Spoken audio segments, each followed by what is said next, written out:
School का पहला दिन। ये कहानी है सूरज की, जो अपने माता पिता के साथ एक शहर में रहता था और उसे नए स्कूल में जाना था। वो नाश्ता कर ही रहा था कि तभी बाहर स्कूल बस हॉर्न बजाती है। वह अपना स्कूल बैग पीठ पर टांगता है और अपने माता पिता को बाय करते हुए घर के बाहर खड़ी स्कूल बस में चढ़ता है और स्कूल बस चल पड़ती है। वह देखता है कि आगे की एक सीट खाली है। वो उस सीट पर बैठ जाता है। तभी पीछे वाली सीट पर बैठा हुआ राहुल कहता है, देखो, इधर मत बैठो, पीछे आ जाओ। सूरज राहुल को देखता है और सोचते हुए राहुल के पास बैठने चला जाता है। राहुल कहता है, तुम्हें पहले तो नहीं देखा इस बस में? हाँ, आज मेरा पहला दिन है स्कूल में। तुमने मुझे वहाँ बैठने से मना क्यों किया? आज तुम्हारा पहला दिन है ना, अभी समझ जाओगे। सूरज सोचने लगता है। तभी स्कूल बस रुकती है और स्कूल बस में राजेश चढ़ता है। राजेश उसी सीट पर बैठता है जहाँ पहले सूरज बैठा था। राजेश के बस में आते ही सभी बच्चे घबरा जाते हैं। सूरज सभी बच्चों को घबराए हुए देख रहा था। राजेश आगे की सीट पर बैठे दोनों बच्चों को डराते हुए पूछता है, क्यों रे, कैसे हो तुम? दोनों बच्चे डरते हुए कहते हैं, ठीक है राजेश भाई, आप कैसे हो? राजेश एक बच्चे के जोर से गाल खींचते हुए कहता है, बढ़िया रे। बच्चा चिल्लाता है। आ, आ।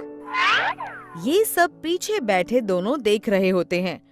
तभी राहुल सूरज के कान में कहता है, इसलिए मना किया था मैंने वहाँ बैठने के लिए। थैंक यू दोस्त, थैंक यू, तुमने बचा लिया, नहीं तो आज पहला दिन ही आखिरी दिन हो जाता। तभी राजेश दूसरे बच्चे से कहता है, चल रे, थोड़ा बाजू को दबा दे। वो बच्चा राजेश के बाजू को दबाने लगता है। सूरज राहुल से कहता है, अगर वो सबको इतना तंग करता है तो टीचर से इसकी शिकायत क्यों नहीं करते? इस पर राहुल कहता है, शिकायत की थी, पर उस शिकायत का इस पर कुछ असर नहीं हुआ और जिसने शिकायत की थी उसे इससे तंग आकर मजबूरन स्कूल छोड़कर जाना पड़ा। सूरज खुद से कहता है, लगता है कुछ ज्यादा ही बिगड़ गया है।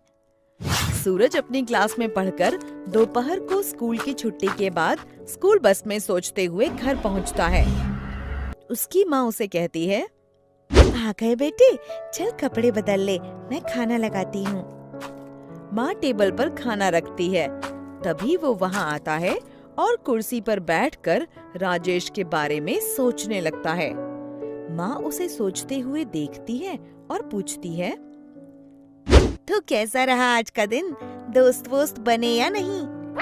वो कहता है, अच्छा, दोस्त तो बने पर एक रह गया है। माँ उसे परेशान देखते हुए पूछती है, मतलब क्या बात है? मुझसे कहो, मैं भी तुम्हारी दोस्त हूँ ना। सूरज माँ को देखता है और फिर स्कूल बस में जो हुआ वो सब बता देता है।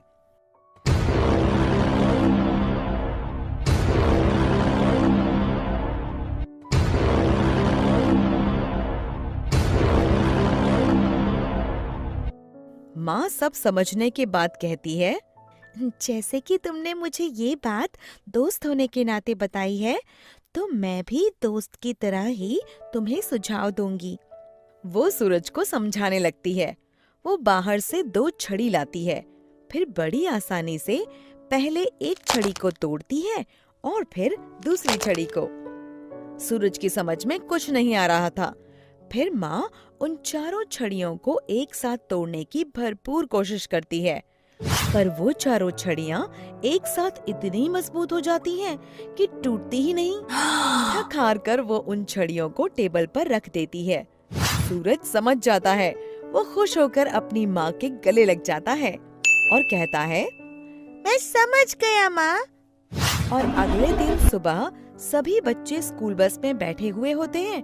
तभी बस रुकती है और राजेश उस बस में चढ़ता है। वो देखता है कि उसकी सीट पर राहुल बैठा हुआ है। राजेश उससे कहता है, क्यों रे, तुझे पता नहीं इस सीट पर मैं बैठता हूँ? राहुल कहता है, पता है, पर आज मैं बैठूंगा। इस पर राजेश कहता है, लगता है तू ऐसे नहीं मानेगा। राजेश राहुल को मारने लगता है।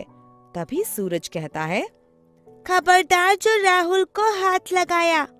राजेश गुस्से में कहता है। तो तू मुझे रोकेगा?